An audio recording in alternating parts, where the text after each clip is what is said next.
Feliz Navidad, aunque estemos ya a día 26 de diciembre. Desde luego, feliz Navidad en este último jueves del año. Como solemos hacer en estas fiestas, en estas fechas, pues tenemos este tiempo de vídeo en el cual queremos compartir, como ahora, una pequeña reflexión, después un tiempo más largo, también temas de oración y, como no, sobre todo, buscar juntos al Señor. Como digo, estamos en el último jueves del año. Y es tiempo, creo, sobre todo de gratitud. Porque ser agradecidos ya no es cuestión solamente de educación, que debería serlo también, sino que, como dice el apóstol Pablo a los tesalonicenses, en el capítulo 5, su primera epístola, versículo 18, es cumplir la voluntad de Dios. Qué bueno es terminar el último jueves del año cumpliendo la voluntad de Dios. Damos gracias desde luego a Dios por dejarnos llegar a este jueves último. Damos gracias a Dios porque terminamos un año con sus dificultades e incluso desde el dolor por aquellos seres queridos que partieron en este año 2024. Aún desde el dolor damos gracias a Dios por el tiempo, seguramente años, que nos dejó disfrutarlos, que los usó para bendecirnos y que los tuvimos y pudimos abrazar. También enviamos, por supuesto, un saludo a todos aquellos que han perdido en este año 2024 seres queridos. Pero sobre todo, hoy damos gracias a Dios porque Él ha estado con nosotros. Podemos decir, Ebenezer, hasta aquí nos ayudó y nos ayudará el Señor. Pero ser agradecidos conlleva algo también importante. Si fuera una cuestión de cortesía o de educación solamente, entonces no tendría repercusión en nuestra vida. Lo haríamos como un trámite normal y corriente. Pero cuando hay una gratitud honesta desde el corazón, entonces reconocemos que es que no hemos merecido nada. No hemos merecido ni lo bueno, seguramente, ni lo malo tampoco. Aunque a lo mejor algunas cosas de las malas no han sido solamente porque Dios las permitiera, sino porque nos las buscamos. Job, que pasó desde luego un año muy malo, en el capítulo 1, versículo 21, expresa: el Señor dio y el Señor quitó. Sea el nombre del Señor bendito. Desde luego que nada merecemos. Pero lo menos que merecemos es la gracia de Dios. Es la misericordia de Dios. Y por eso hoy le damos gracias, porque Jesús nació, vino para buscar y salvar lo que se había perdido, que éramos tú y yo. No merecemos nada, repito, pero lo menos que merecemos es la misericordia de Dios. Doy gracias a Dios también por los padres que me dio. No fueron perfectos.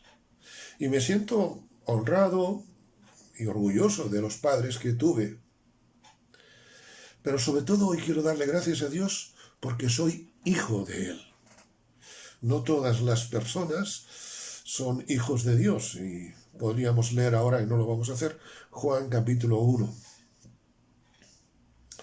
Quiero dar gracias hoy a Dios porque soy hijo suyo. Me siento gozoso de haber sido hijo de Luis Bernat, de María Ontiveros, pero sobre todo me siento agradecido con Dios porque puedo llamarle a Dios Padre mío, Salvador mío. Me siento agradecido con Dios con las cosas que he vivido este año, con las cosas que en este año he entendido.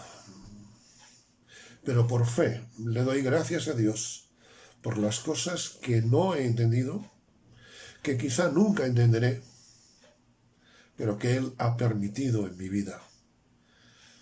No soy ejemplo de nada, pero creo que eso es la fe en acción. Pero sobre todo, me siento agradecido porque puedo orar. Qué bendiciones que cada jueves hemos escogido este tiempo para orar, poder hablar con el Creador del universo, aquel que no envejece, aquel que tiene su oído atento al clamor de sus hijos. Desde luego que es todo un regalo. Doy gracias a Dios porque puedo orar, porque puedo alabarle, porque puedo proclamarle. Sobre todo, en definitiva, doy gracias a Dios porque Él es único y es incomparable. ¿Cómo no? A Dios sea la gloria.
Bien, y después de este tiempo de oración, con 5 temas, como siempre 5 propuestas, para que libremente cada uno pues pueda orar delante del Señor, llegamos a este tiempo de reflexión, de meditación, un tiempo un poco más largo. Estamos en el día después de Navidad, y seguro que aparte del propio Jesús, de José, de María, nos suenan distintas personas que desfilan por la historia del nacimiento de Jesús. Por ejemplo, los magos, aunque no sabemos su nombre. Los pastores, que tampoco sabemos ni cuántos eran, ni sus nombres. Tampoco sabemos el nombre del mesonero de Belén, que no les dio sitio a José y a María. Personajes como Herodes, Augusto César, Simeón, el hombre aquel que se goza cuando Jesús es llevado al templo 8 días después del nacimiento, Ana, la mujer que llevaba muchísimos años viuda. Seguro que todos ellos nos suenan. Desde luego en la Biblia aparecen muchas personas y algunos personajes. ¿Por qué hago esta distinción? Porque una cosa es una persona, que es alguien real, y un personaje es alguien ficticio, una figura. En las parábolas, por ejemplo, de Jesús, se usan personajes. Por decir alguna, y hemos meditado no hace tanto tiempo la parábola del hijo pródigo. Vemos al padre, al hijo y al hijo mayor, al hijo joven y al hijo mayor. Bueno, desde luego en la Biblia aparecen muchas personas. Y los que desfilan por el nacimiento de Jesús no son personajes, son personas, y no podemos añadir personajes a una historia real, porque si añadimos personajes a una historia real, desvirtuamos la historia se convierte en un absurdo, la historia se convierte en algo ficticio. En estos días es curioso cómo la imaginación popular crea personajes a tutiplén. Estamos en el día después, el día 26. Y en cierto modo hay un versículo que en la Biblia nos habla de ese día después del nacimiento de Jesús. Quiero invitaros, queridos amigos, queridos hermanos, a leer Lucas capítulo 2 y versículo 20. Volvieron los pastores glorificando y alabando a Dios por todas las cosas que habían oído y visto, como se les había dicho. Quisiera plantearme en primer lugar una pregunta.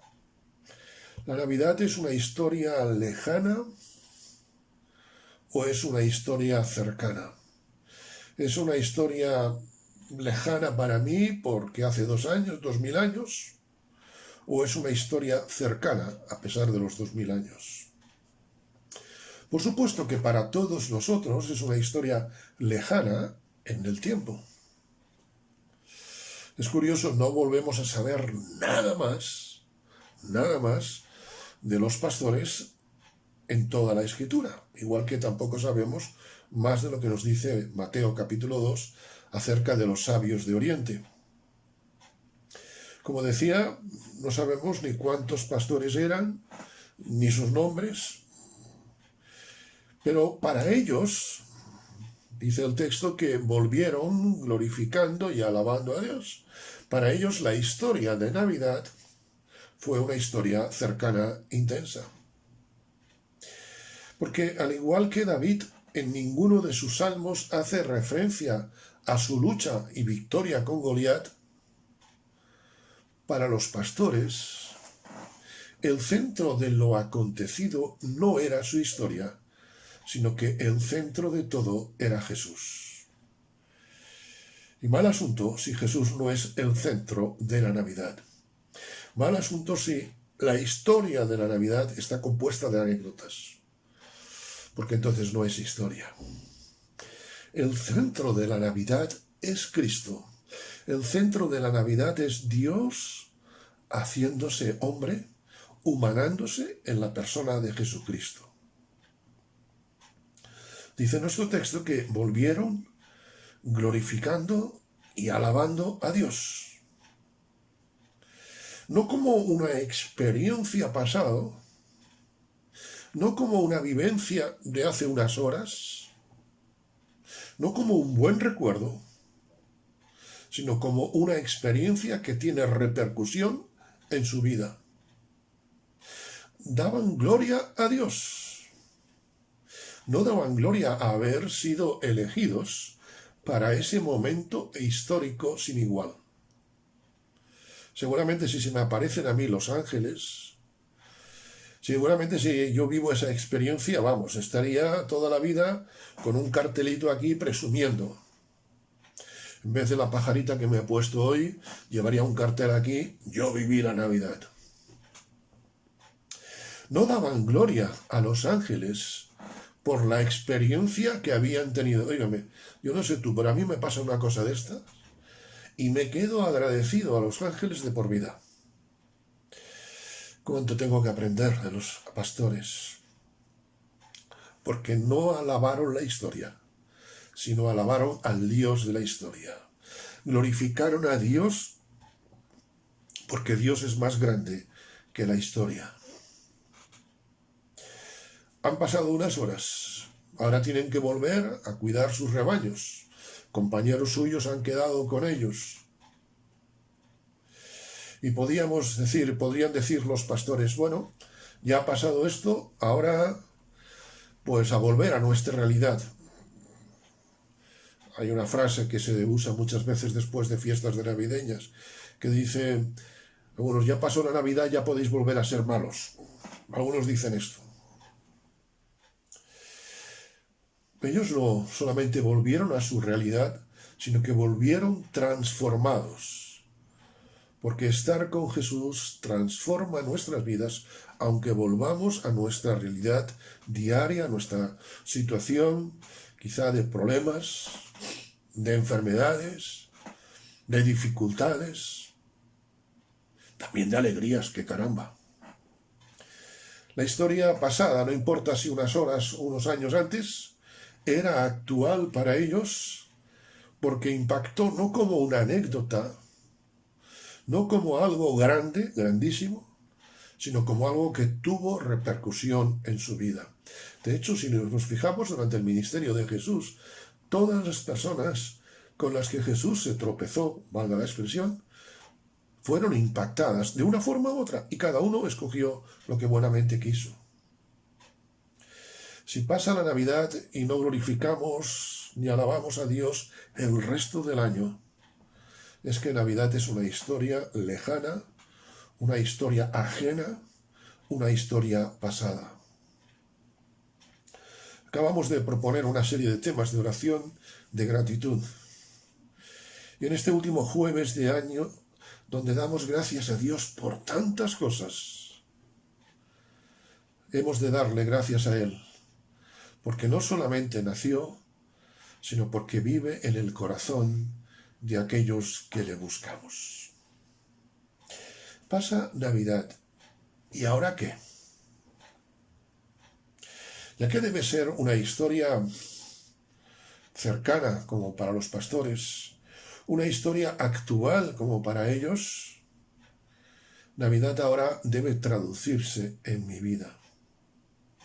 A alabarle el resto del año, aunque esté haciendo cosas que los demás no aprecien, aunque esté haciendo cosas que los demás no valoren, como era cuidar las ovejas. Todo lo que hagáis, dice el apóstol, hacedlo para la gloria de Dios.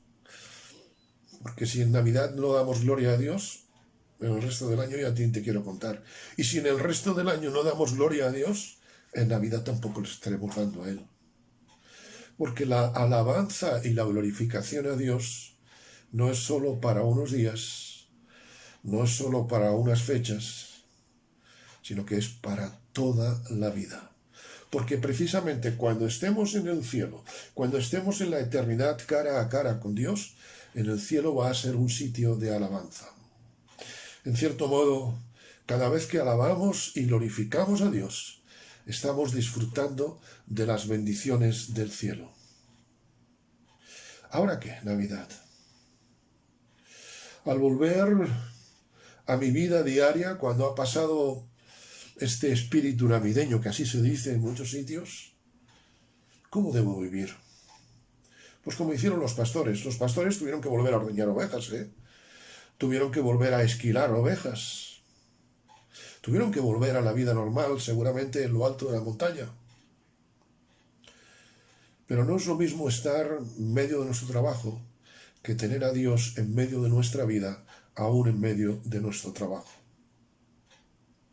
Glorificar a Dios, aunque estemos barriendo, aunque estemos limpiando servicios, aunque estemos en una oficina, aunque estemos donde estemos, bueno, glorificar a Dios porque vivimos. Y el apóstol Pablo, que las vivió muy difíciles, incluso un naufragio, cuando fue apedreado, expresa allá en Romanos 14:8, si vivimos, para el Señor vivimos, incluso el día después de Navidad. Y si morimos, es decir, morir a nosotros mismos, para el Señor morimos. Sea que vivamos o que muramos, somos del Señor. Y también expresa en otro momento, para mí el vivir es Cristo. El morir al yo, es ganancia. Para mí el vivir es Cristo. Para mí el vivir es darle gloria a Dios, estemos como estemos. Como expresábamos no hace muchos días, los pastores se la jugaban un poco, porque cuando llegasen allí a Belén y concentrasen todo aquello, les podrían haber tenido por locos. Les podrían haber tomado por orates, es decir, estás perdido de la cabeza. ¿Ahora qué de Navidad? Ahora es tiempo de proclamar su nombre, aunque los demás nos tomen por locos. Y esto es lo que empezó precisamente después en Pentecostés. Les tomaban por locos, pero ellos siguieron proclamando el nombre del Señor. Y cada vez que nos reunimos, cada vez que compartimos acerca de Dios, estamos proclamando el nacimiento de Cristo, estamos proclamando la muerte de Cristo y estamos proclamando que resucitó y que vendrá a buscarnos, que hoy es día de salvación. Me atrevo a decir que la Navidad para los pastores no terminó al salir del establo. La Navidad para ellos comenzó al salir del establo, porque la Navidad es proclamar y anunciar el nombre de Dios, al cual hoy y siempre sea la gloria. Que el Señor te bendiga.